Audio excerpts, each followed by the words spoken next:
Today, the 11th of July 2025, marks 30 years since the massacre in Srebrenica, 1995.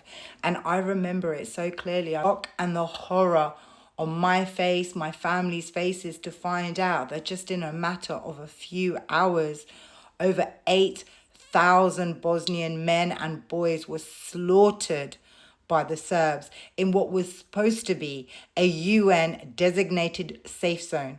And do you know what the UN did to protect them? Absolutely nothing. They left them to die. I myself visited Bosnia around 8 years ago, and I've never had a trip abroad that has made me laugh and cry as much as that one did. And the reason? Because the Bosnian people are resilient, kind, funny, and they brought a huge smile to my face. But visiting the museums, visiting buildings that still were covered in shrapnel, going to Sniper Alley, I cried like a literal baby to see that horror right in front of me, to talk to people that had experienced that horror, to watch on as grown men showed me bullet wounds all over their bodies and told me stories of the war. I was fortunate enough when I was visiting a very rural area near the Nefrites River to meet 3 judges that had served at The Hague. I had no idea. I'd booked out a whole room in this hostel right by the Nefrites River. I stayed there for 3 days. I just needed some me time to process everything that I'd experienced in Bosnia. And one night, while, there was live music and food, 3 older gentlemen came in, started to have a conversation, and they filled me in on everything. They told me about their experiences during the war.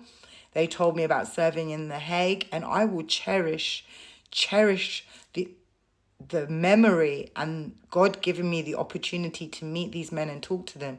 So Srebrenica, Bosnia will always hold a place in my heart. And it was the day that I realized that Muslims are not safe in Europe. It was the day at 18 years old that I realized that there would be a battle. And we see where we are. We see how we're vilified. And we talk about never again, never again. 30 years ago, Muslims were slaughtered in Europe, in a Western country, in a country known for its tourism and its diversity. They slaughtered us. Over 8,000 men in a few hours. And that was just Srebrenica. That does not take into account what happened in Sarajevo. When I went to Sarajevo, I actually visited the Winter Olympic site where they had the sledge bob staff. And that's where the snipers used to be to shoot down at the Bosnians. I'll never forget that trip. And I hope, inshallah, I get another chance to go to Bosnia. But we must learn from this. We must see that what happened then is happening again now. Not just in Palestine, but across the world. The violence and the aggression and the turning tide on Muslims is getting worse.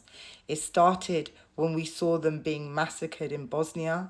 It continued with the Islamophobia after 9/11. And right now, never have I experienced such anti-Muslim hatred. And I won't use the word Islamophobia because there is no reason that you should be scared of Muslims. I will use the term anti-Muslim hatred. That's it. Let's stop using Islamophobia.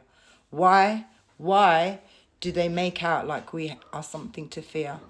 Because it's easier to kill us that way.